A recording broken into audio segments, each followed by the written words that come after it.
Coming up on the show, health insurance renewals are rolling in, and those numbers may be causing your blood pressure to rise. We're going to break down why the cost keeps climbing.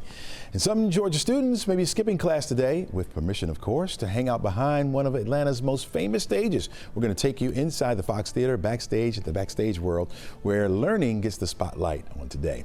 And they say once you have type 2 diabetes, it's forever. But one doctor is challenging that diagnosis. We're going to take a closer look at the bold reversal claim making headlines and raising eyebrows. This is The Take. Let's get it.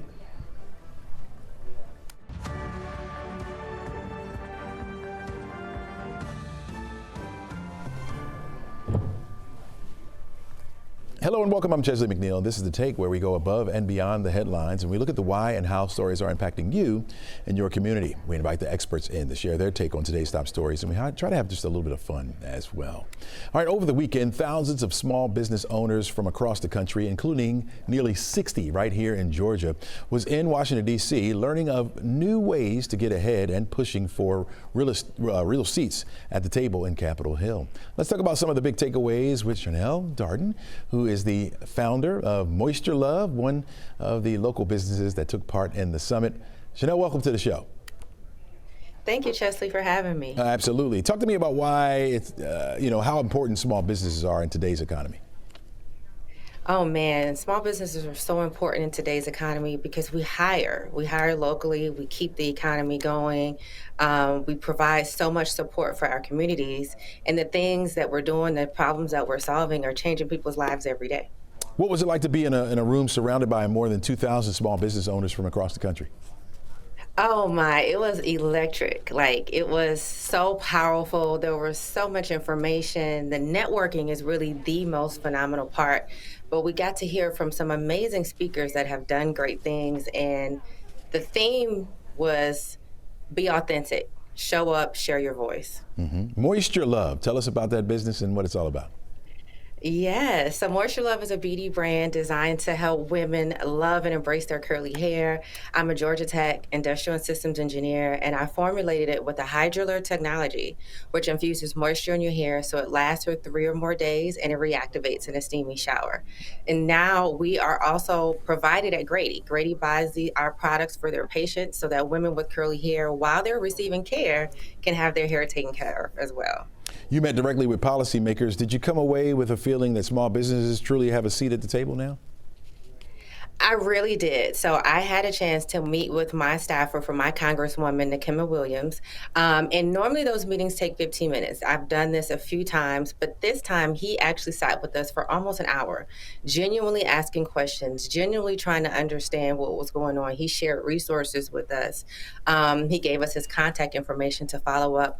All of my constituents that were there, we all felt like, wow, I think that we may have a chance at making some change. Yeah. Is that the moment that stood out to you most, or was it some other moment that really resonated with you as a small business owner? Well, Congresswoman Nikema Williams has taken over Congressman John Lewis's seat. So to be in his office, to see all of the old pictures there, to see the work that she's doing, learning about the committees that she's sitting on. I learned about a minority entrepreneur grant. Go to her website. I learned that as a constituent, we have more power than we think that we do, and they want our voice. They want to get our feedback when they're drafting bills, when they're marking them up, and they shared with us how we could do that. So I was really empowered and excited to have a seat at the table. Yeah, how does what you heard in Washington connect with what you're seeing here at home when it comes to Georgia's small business community? There is certainly a lot of confusion. There is certainly a lot of doubt. There is certainly a lot of uncertainty. But what I think I'm seeing, and what is kind of cool to be a part of, it feels like everyone understands that we're in unprecedented times and that we all have a part to play. One of the things that were very consistent from the speakers were that you have to share your voice as a small business owner. It's your responsibility, especially if you're trying to hire other people and you're trying to solve a problem. So I walked away with a new sense of pride in the role that I get to have in being a small business in the Atlanta community, and my peers and the work that I'm doing, because we distribute personal care products to healthcare now. And so we're working on bringing equitable care to healthcare for people in special populations who may have been overlooked. And understanding that there are so many pieces that go in affecting that change, now I have a plan forward. Tell me about that plan. What did you learn that you're going to turn around now for your business? Yeah, so a couple of things. One of them that might sound counterintuitive. We spoke so much about how to take care of yourself right now as a business owner in these times. So sleep well, eat well, laugh well, those things. Following up with Congresswoman Kim Williams' office to learn more about those bills, because she sits on a financial committee. And one of the things that I shared with her is that small businesses need real access to capital. I don't mean $500 grants or credit cards. We need working capital, lines of credit that we can draw down on that allow us to operate our business for 3 to 6 months. So knowing that there are committees that are working to change some of the rules, especially with the SBA, I plan on being up and in there, sharing my voice on how we can get that done. Because if you're in a situation like me where you're pivoting from B2C to B2B, and now you're working on contracts where you're paid 90 days later, but you have invoices that you can't certainly fund because of the way the funding system is structured, significant change must happen. Right. So if I got to be the one to do it, hey, I'll do it. Why not, right? Janelle, thanks so much for joining us. Really appreciate it. Thank you so much for having me. All right, take care. Have a good day. And it should be a good day, folks, once we get to the afternoon. That's where the sunshine will start to break out on you a little bit there, but it will be on the cool side. 63 for your afternoon high temperature. Going to hit the 70s starting tomorrow. 70 is, well, 69, 70 is about where we should be for this time of year. Going to hold on to that sunshine all week long. It's going to be a dry week, of course, for us. We still need some rain, folks, and we have a small chance for it as we head into the upcoming weekend. Right now, a 20% chance on Saturday, Sunday, a 30% chance. That could change, but that's the way it looks right now. I got a front that's going to come through and bring in that chance for rain, but behind that front, temperatures will cool down, really cold down. In fact, we may even just see highs in the 50s by the time we get to next week. So enjoy the 70s while you can. Nice and mild for you right there. A bit breezy today as well, folks. Hey, don't go anywhere. We got much more show for you coming up right after the break. This is The Take.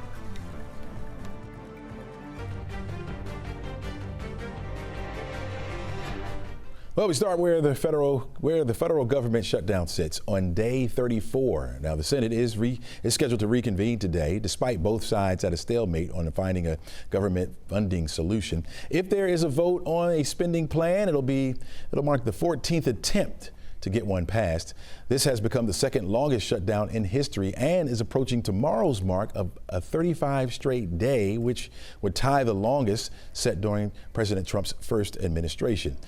Let's bring in NBC's Washington correspondent, Alice Barr. Welcome back to the show, of course. And we're keeping an eye on a major deadline coming up at noon today tied to SNAP benefits. Now, how important is this, and what can we expect when the clock strikes 12? Yeah, there's so much uncertainty right now for the more than 40 million Americans who rely on these low-income SNAP food benefits for feeding their families. And at noon today, the Trump administration is required to respond to a judge's order that they have to use contingency funds, emergency funds, in order to keep the SNAP benefits going. And the ruling is that those benefits are supposed to be reinstated by the end of the day today. So noon is the moment when the administration has to give its response about how they're going to do that. And President Trump posted over the weekend that he had asked his legal advisors within the Trump administration to take a look at how they could do this. He argued that he's been told that those contingency funds cannot be used to just immediately restart and keep the SNAP funds going. But that has been done in past shutdowns, that there have been contingency funds used in order to make sure that these really important SNAP food benefits don't lapse. So at noon today, we should hear the game plan from the Trump administration if they're not going to fight it, what they're going to try to do to comply with this judge's order to get those very important benefits back on track. Yeah. Alice, we're getting a fresh look at who Americans are blaming for this shutdown. Talk about those new poll numbers for us. Yeah, so this is a new NBC News poll that is showing that 52% of Americans surveyed blame President Trump and Republican lawmakers for the shutdown. 42% blame Democrats, with both President Trump and Democrats earning low approval ratings. And this is important to note right now because in the past, Republicans had gotten a wider share of the blame than Democrats. And while there is more blame being placed on Republicans, it's tighter. It's closer than it has been. And President Trump's overall approval ratings in the poll are just at 43% approving and 55% disapproving of his job performance. But the poll also found that there's a lot of opposition to Democrats. Just 28% of registered voters say they have a positive view of the party right now. So it's pretty doom and gloom in terms of how voters are feeling right now about both parties. The government shutdown is sure to have a lot to do with that, with people just feeling like the people in power are not doing what they need to do to take care of folks. Of course, the question of food benefits being a very clear demonstration of the consequences. Yeah, all this on the heels of a rather major interview the president gave to 60 Minutes, which aired last night. Now, what are some of the other headlines that may come from this sit-down discussion? Yeah, so he spoke about the government shutdown. He has been firmly and frequently and repeatedly putting the blame on Democrats. And he again raised the specter of having Republicans in the Senate get rid of the filibuster, which is, what allows the party in the minority to have a say, essentially, and requires that there be 60 votes instead of just 50 for a lot of votes, for most votes. And that, if the filibuster were done away with here, then that would allow Republicans to reopen the government on their own. So he's saying that needs to happen for that reason, but also just in general. He said that Republicans have to, quote, get tougher. He said if we end the filibuster, we can do exactly what we want. So that's something that thus far Republican leaders in the Senate have said that they don't want to go along with, and it's often viewed as something that could be used against them when the next party comes into power. He also defended ICE tactics and said that they have to do more to get people out of the country who are here illegally. All right. Alice, thanks so much. Really appreciate it. All right. When we return, folks, we're going to talk to a local organization sending relief to those hard hit in Jamaica. We're back right after this. Jamaica still reeling from that devastating blow of Hurricane Melissa, making landfall as a Category 5 monster hurricane. It tore through the island last week with winds around 185 miles per hour. Relief crews are on the ground, but recovery will take months, maybe even years. Here in Atlanta, local groups are already stepping in to help out. Joining us now is Yvette Taylor Reynolds, president of the Atlanta Jamaican Association, to talk to us about Metro Atlanta's ways that maybe we can help out and what her group is doing to support families back in her hometown. Welcome to the show, Yvette. Good morning, and thank you for having me. And yes, we here at the Atlanta Jamaican Association, we have been on the ground starting last week. We have established various locations where people can drop off immediate donations for immediate relief, such as tin items, cots, tarps, hygiene kits, and so forth. We're looking at personal hygiene as a big thing, as well as food for the kids, like baby food and so forth. And we've had various things, various forms of donation drop-offs throughout the Metro Atlanta, from the south up to Gwinnett and to the Stonecrest area. And of course, our goal is to get all of this together and get it shipped off to Jamaica for the immediate relief. Yeah. Yvette, talk to me about what you're hearing from the folks on the ground there. What are they saying about the conditions there? So I'm Westmore, and maybe about 90% destruction there, because our homes were not all fully concrete homes. They were made from what we would cabins here, and those that were gone. Parts of the homes, it's devastating. Roads are impossible, and if we follow the south coast going into the heat last year in Beryl, so they were just coming back together. Wow. And as we go up the south. All right, having a little bit of a hard time to hearing Yvette there, but you can see those pictures. Yvette, are you still there? Yvette? Okay. Oh, you can see that. Yes. Oh, there you go. I am. Yeah. We're having a hard time hearing you a little bit there, Yvette, but you talked about, if you can hear me, you talked about your organization and what you guys are gathering, the items that you're gathering. How exactly are you getting those in there? Do we still have her? All right, we lost Yvette. But with the Atlanta Jamaican Association, and they are taking items from those of us here in Metro Atlanta and getting those over to bring relief to those that have been devastated by Hurricane Melissa last week. And you saw those pictures there, folks. And she mentioned that a lot of the homes there were not the concrete based, but even some of those were devastated. And so what they're trying to do is get some of the items to some of the really, really hard hit areas there where people woke up with nothing left, have absolutely nothing. But organizations like the Atlanta Jamaican Association here in Atlanta are organizing to get a lot of those items in. And as she mentioned, they do have drop-off points all throughout the city. She mentioned one in Gwinnett, one here in Atlanta, where you can drop off those items. They're looking at mainly toiletries and things like that they can get to people, medications they can get to people as quickly as possible. All right, don't go anywhere. We'll have much more show for you coming up after the break.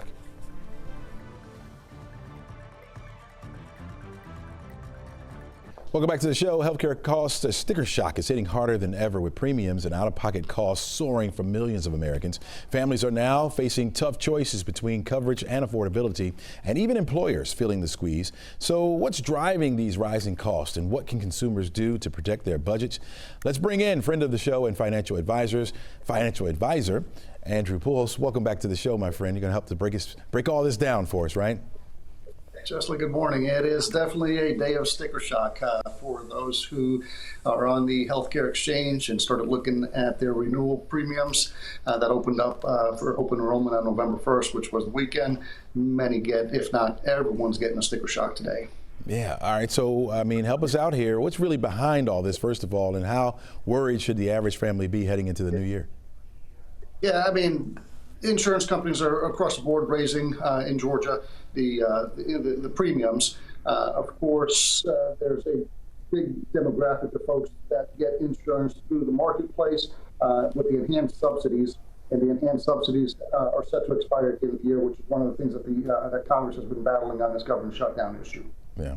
You know, a lot of people assume that it's the insurance companies that set these prices, right? But how much control do they really have over what consumers pay? Look, at the end of the day, it's formulas that they use and what the government also allows. So these subsidies pretty much are playing a big role for many folks. If you had the enhanced subsidies and now you're getting ready to lose the enhanced subsidies, let's just say that you were getting, for example, $300 a month more in enhanced subsidies, and those are now going to be expired, your premiums are increasing by $300 or more, right? So it's not the insurance company in charge or in control there, whereas Congress basically had implemented those enhanced subsidies during the COVID era, and have set those to expire at the end of 2025. So that's part of the issue that we're seeing here with this sticker shock. Yeah. Do you see any warning signs that healthcare costs could push these more middle-class families into more debt or even delaying retirement? Yeah, I mean, look, absolutely. This is I would call this borderline a crisis if we continue on this page, right? We're seeing folks, if you look at social media, people are complaining all over the place, all across the country, with sticker shocks of premiums going up upwards of 50 to 60% in 1 year. So, and we're not talking about 50% of, say, $100 or $200, right? We could be talking about 50% on someone who was paying $1,500 that now is going to be paying $2,600, $2,700, $3,000 or $4,000. I mean, it is beyond out of control at this point. So people are going to have to make a decision. Do they go with paying their bills, or do they go without health insurance protection, or do they go with health insurance that really is not a good plan either? For example, with a $20,000 or $30,000 max out of pocket and deductible, which basically could be catastrophic should something happen. So these are going to be challenges that every family has to discuss at the dinner table coming up. Yeah. So, you know, typically we see something like this happen. The cost goes up. It typically stays up. Is this the new norm, or would it be more temporary? Yeah, I mean, hopefully this is temporary, not the new norm, right? Because we're seeing since between 24 to coming up for enrollment for 26. I mean, we're talking to people who have seen 100% increase. So this is not sustainable. I mean, for the average working family, and even for small businesses in Georgia, throughout the state, pretty much, if they're contributing to an employer plan for their employees, it's just not sustainable. I mean, I've had conversations over the last few days with small businesses and individuals, some of our clients, and they're all in the same boat. I mean, they're stressed out as to how they're going to be able to afford health care, or do they get health care, or forego health care to be able to pay their bills, their mortgage, their rent, and their utilities, right? I mean, that's the kind of discussions that people are having right now, which is concerning, and we should, as a country, should never be in that situation. Andrew, how does the federal shutdown play a role in all this? Well, right now, Chesley, the shutdown, part of the shutdown, of course, not the whole thing, but part of the shutdown and the argument between Republicans and Democrats is the enhanced subsidies. Democrats want the enhanced subsidies to continue. Republicans are not saying necessarily that they don't want to. They're just saying, hey, this doesn't have to be the topic of focus right now. Let's get the government reopened and then we can deal with this. But keep in mind that open enrollment is here. Most folks have to enroll by December 15th if they want coverage for January 1st. So we're only talking about having about 4 to 5 weeks for families to decide what they're going to do. And unless Congress gets their act together, families may not be able to decide what they're going to do because they may not have a choice if these subsidies expire and their premiums are going to skyrocket, right? So it's a real issue. I'm hoping that Congress, now that we're into November and the sticker shock is hitting Americans and families, that basically they get their act together and they come to an agreement, open up the government and deal with this healthcare crisis. All right. Andrew Bullis, thanks so much for joining us. As always, thanks so much for your advice. Really appreciate it. Okay. All right. Looking smooth, too, my friend. Fall-like. I love it. I love it. I love it. I always try to be. All right, folks. When we return, we're going to get a closer look at behind the scenes of Fox Theater at the kids with hopes of getting jobs there. Stay tuned for that.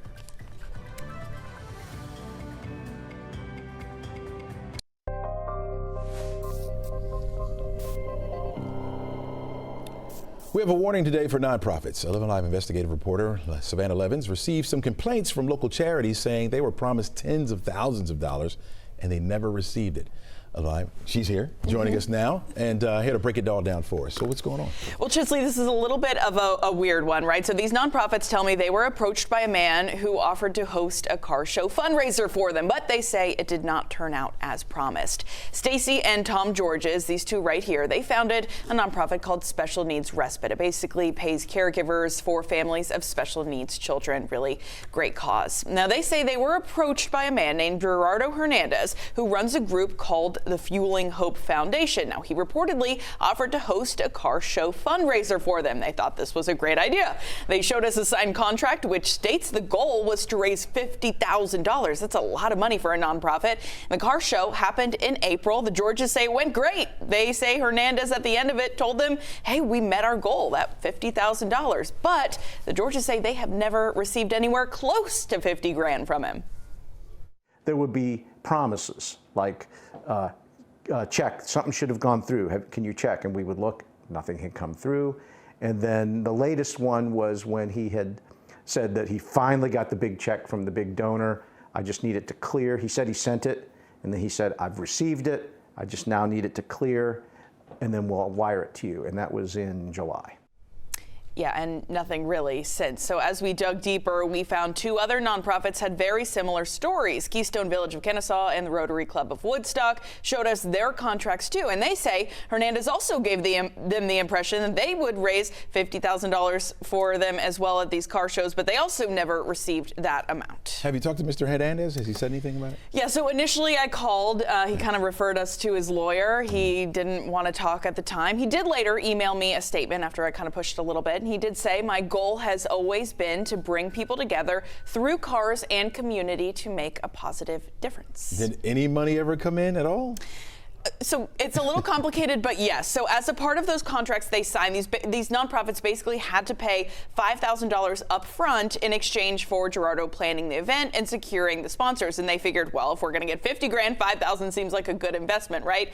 Well, they struggled to even get that back. They all eventually did, but they say it wasn't easy. It took months and months and months of calling and emailing, and it was just a nightmare. Now, I did also reach out to the sponsors listed on Fueling Hope's website, and you can hear what they told me, Chesley, and the warning from these nonprofits as well, coming up on 11Alive Plus today at 12:30. But a hint, these sponsors listed on the website did not seem to know what I was talking about. Yeah, it was interesting. Is there any, and I don't want to give the whole story away, but is there any protection for these nonprofits, I mean, or anything, or do they have to do their own digging and research? Well, you know, unfortunately, I think a lot of this was based on trust, and these contracts said, well, our goal is to raise $50,000, but it technically wasn't promised. So, I mean, after these car shows, these nonprofits say that Mr. Hernandez told them, well, we did it, we raised it. And so they, you know, budgeted for that. And when you're a nonprofit and you think $50,000 is coming in, you budget for that. And then all of a sudden when it doesn't, that can really be a blow to your organization. So I think that that's really the big warning. You know, what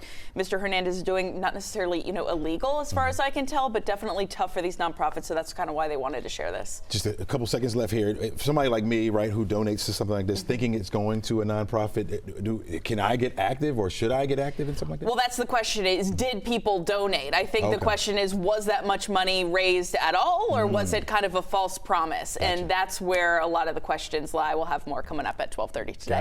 Gotcha. Yep. Stay tuned, folks. This is a good one right here. If you have any tips that you want our team to investigate, all you have to do is call us at 404-873-9111 or email us at investigates@11alive.com. Savannah, thanks so much. Really appreciate it.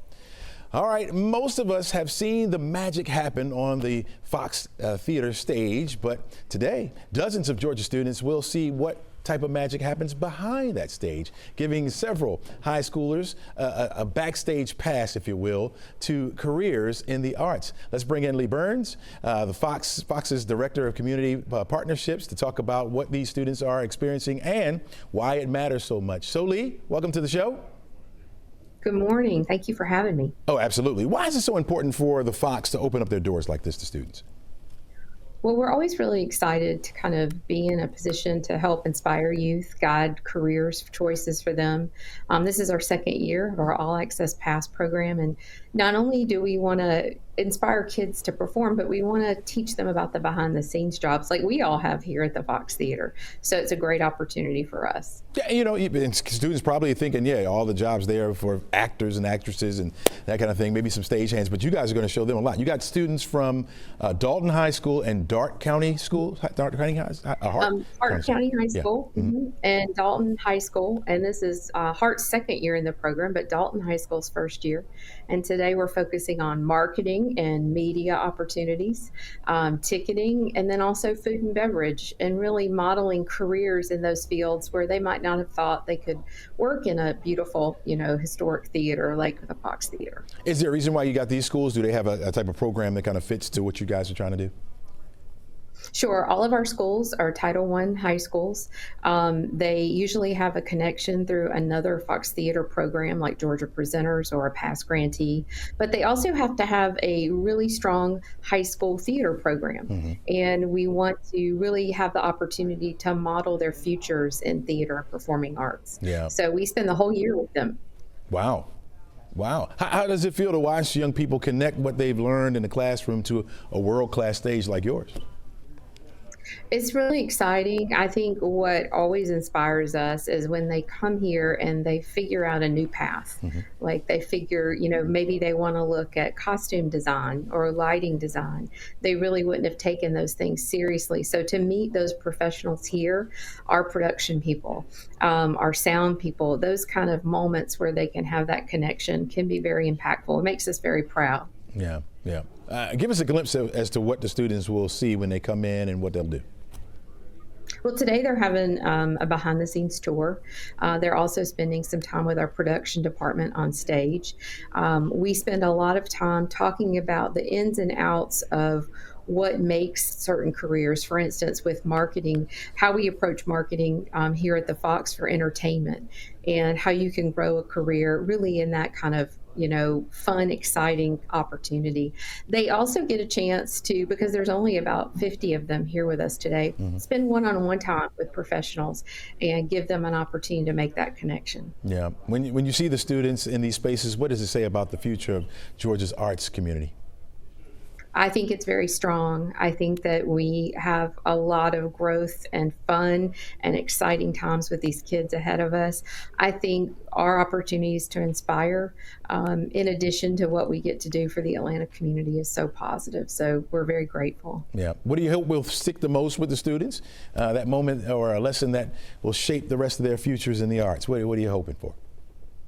Well, I think the wonder of opening up kind of a path that they hadn't really thought of before. Also bringing in things like film and television, that another part of this program is to inspire in that area. So give them a direct path to university, colleges, also technical schools. We try to cover it all in this academic year. Lee Burns, thanks so much for joining us. Really appreciate it. Thank you. Have a great day. I do the same. Folks, don't go anywhere. CNN's Maribel Aber joins us next with a look at why our money matters. We'll be back right after this. Welcome back to the show. Two household names are joining forces, one for tissues, the other for headaches. CNN's Maribel Aber joins us now from the NASDAQ market site in New York. Hello, Maribel. Hi, Chesley. All right, talk to me about this massive move and how the markets are reacting to it. Okay, Chesley, so the pharmaceutical company Kimberly-Clark will buy Tylenol maker Kenvue for nearly $49 billion. The early morning announcement sent Kenvue shares soaring 18% before the bell. Investors will be sort of looking to deals like this one to guide trading as federal economic reports remain paused due to the government shutdown. Also this week, the Supreme Court will weigh the legality of U.S. tariffs beginning on Wednesday. Let's see how that market is moving shortly at the open. We're mixed. So here at NASDAQ, we're up about 163. The Dow's down 74, but the S&P is up 14 points, Chesley. I wonder if they'll come together where you can take a tissue, wipe your head, and it'll help your headache. Stop a cold. Just like that. We've got another Wall Street shakeup. 11AI, they're talking about a huge IPO coming for them, right? Chesley, OpenAI is laying the groundwork for an IPO that could value the company at up to $1 trillion. Reuters was first to report the news, citing 3 people familiar with the matter. It says OpenAI is considering filing with regulators as soon as the second half of 2026, with a possible listing in 2027. The IPO preparations signal a new urgency by the ChatGPT maker to tap public markets following its recent restructuring. The move would ease future efforts to raise capital and complete larger acquisitions, both of which are needed to support CEO Sam Altman's plans to pour trillions of dollars into the company's AI infrastructure. Chesley. Okay, we'll wait for that. All right, Elon Musk has been promising for at least 8 years about a roadster. It finally may be hitting the roads. He keeps saying now it's maybe happening, Chesley. Elon Musk says his next-gen Tesla Roadster is coming soon. He first promised the new vehicle 8 years ago, but since then there's been a series of production delays. Musk made his most recent promise on Joe Rogan's podcast Friday, saying he hopes to debut the Roadster before year's end. The Roadster aims to challenge vehicles like the Yangwang U9 Extreme, recently named the world's fastest production EV. Its top recorded speed is 308 miles per hour, while the next Roadster's top speed is testing reportedly around 250. Musk's latest comment came one day after former friend and OpenAI CEO Sam Altman posted on X that he's been trying to cancel his Roadster deposit since 2018. Just a little shade from Altman, Chesley. That deposit, by the way, that $50K deposit, one fan joked, they'd had their deposit down so long they could have paid off a Model 3 by now. That's right. That's absolutely right. All right. Finally got a Big Mac might not be the only thing getting a roundup at McDonald's. Okay, McDonald's, some other locations have started rounding cash transactions to the nearest nickel to deal with this growing penny shortage. For example, if a meal costs $12.02, it's rounded to $12.05. The U.S. Mint stopped circulating new pennies 2 months ago after production costs outweighed the coin's value. Other national chains like Kroger, Home Depot, and Quick Shop have also reported penny shortages. McDonald's says it feels its approach will keep things simple and fair for customers. The rounding only affects cash transactions transactions, though, not credit card or cashless payments. You know, Chesley, here's the thing. Check out your pennies, because they could be worth more than you think. There are two apps that come to mind, CoinSnap and Coinioscope, because those rare ones, now that's some real money. Oh yeah, if they're not making them anymore, it's time. A penny saved is a penny earned, according to Ben Franklin. There you go. And so I'm going to start checking mine out and maybe putting them aside just to hold on to them, you know? A little longer. Yeah. We'll see. Maribel, thanks so much. Really appreciate you. You got it. All right. After the break, folks, we're going to talk about the reversal of type 2 diabetes. Is there such a thing? Could there be such a thing? We'll find out after the break.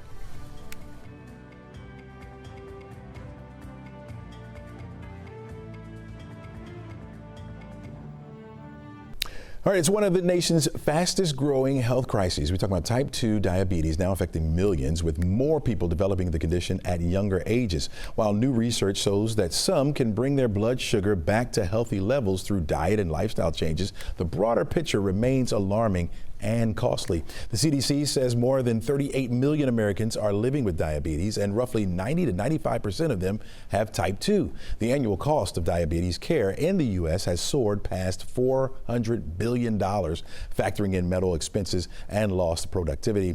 That's a number which has doubled in the last 15 years. On top of all this, it's an estimate 1 in 5 people with diabetes don't even know they have it. Now, while those numbers paint a serious picture, not everyone agrees with that type 2 diabetes is a lifelong condition. That includes Dr. Jeffrey Hawkins.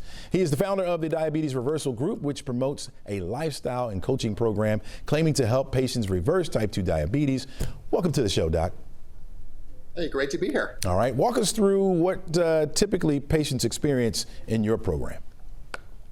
Yeah, well, when type 2 comes in, they've already been diagnosed by their doctor. They've typically been a diabetic for 10 years or more. They're taking 5, 6, 7 medications. They feel horrible. They're afraid of kidney disease. Their energy's low. Their sex drive is low. And they're afraid that some really bad complication is going to happen. So they want to get off these meds as fast as they can. So in our program, we show them exactly what they can eat, what they can't eat, what nutritional supplements to take, what exercises to do, and then we provide coaching and training all the way through the program to hold them accountable and walk them through the whole process, because it is reversible. As you stated, your mental, stability comes into question. You get this diagnosis. What's the first step that you take them through?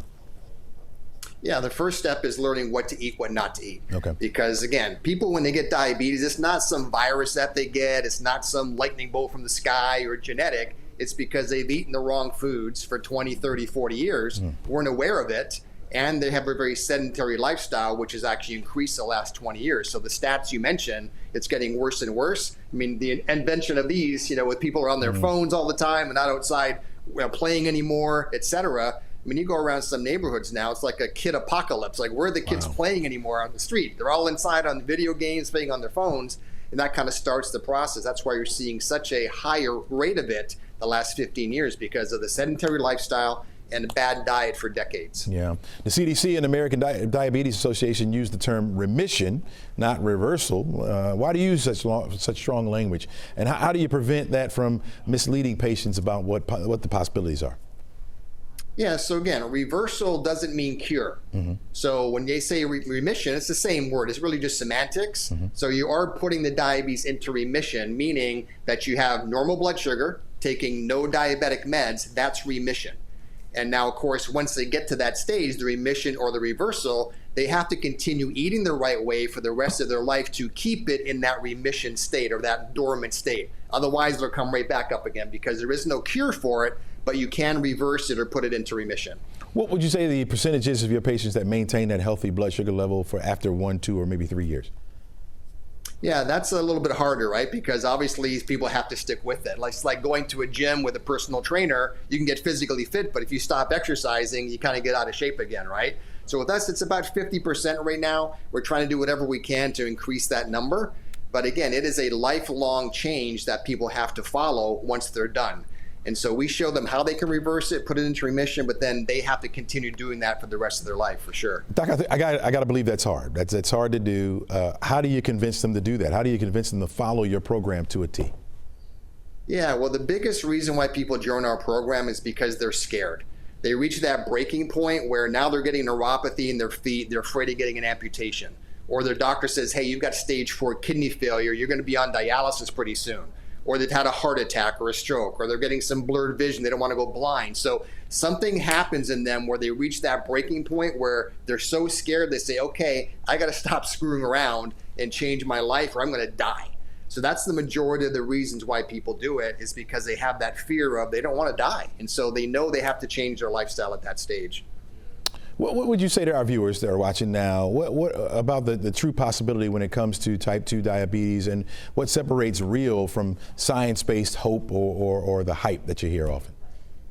Yeah, well, it is 100% reversible. We've been doing it for 16 years all over the world, so we know how to do this. It's not something new. We didn't invent that it's reversible. It's been reversible forever. But again, they have to join some kind of a program, whether ours or somebody else's, where they can walk them through the process, because there's a lot of misinformation out there on what's okay, what's not okay, should you take supplements, what kind of exercise, a lot of nonsense out there. So you just got to go somewhere they can show you, hey, this is real, and guarantee results, walk you through the process, and make sure that, hey, you do this, you will get better. But as you already know, there's a lot of people that don't want to do that. They don't want to change your lifestyle. So for those people, it's a good thing the medications are there, because they need those to survive.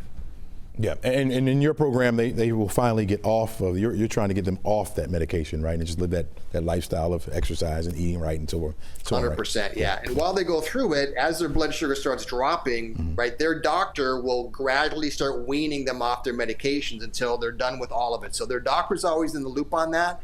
So there's nothing going on that's nefarious or anything. So our job is to kind of teach them what to do. The blood sugar starts coming down, doctor weans them off of it, and everybody's happy. So it's pretty exciting. Dr. Hawkins, thanks so much for joining us. Thanks so much for your insight. Really appreciate it. You're welcome. Have a great day. All right, do the same. Final look at your forecast plus my final take when we return. Don't go anywhere, folks. We're back right after this.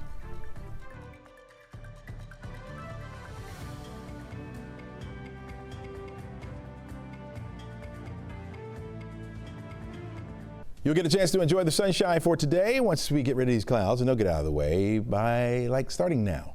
We'll get those temperatures back to where they should be by tomorrow. 70 is about where we should be for this time of year. We'll have it with mostly sunny skies.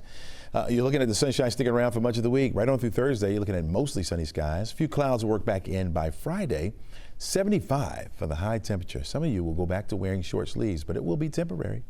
Yeah, temperatures are going to go down again as we head toward the weekend. Our clouds will increase, and we'll have a slight chance for an isolated shower. We're not looking at much rain, even though we need it. We'll have a 30% chance on Sunday. That's the way it looks right now. It's a front that's going to make its way through the area, and that front will knock those temperatures right back down again. In fact, we may only see high temperatures in the 50s next week in some spots. And so, yeah, the mild air is coming back. But don't get used to it. It is November, folks. It is November. All right, before we go, my final take. Researchers have believed that they've discovered how some 80-year-olds have memories of 50-year-olds. Cognitive decline is typically considered a normal part of aging, but research suggests that not everyone is susceptible to that. They're known as the super agers, people that in this particular category score at least 9 out of 15 on a delayed word recall test. The scientists have studied nearly 300 super agers for the past 25 years, and they found some traits in common. Get this, they're highly social, outgoing, having strong interpersonal relationships. Gen Zers may be in trouble. You got to talk to people? What? Scientists say the newly found information will open doors to new interventions aimed at preserving brain health and boost cognitive resilience.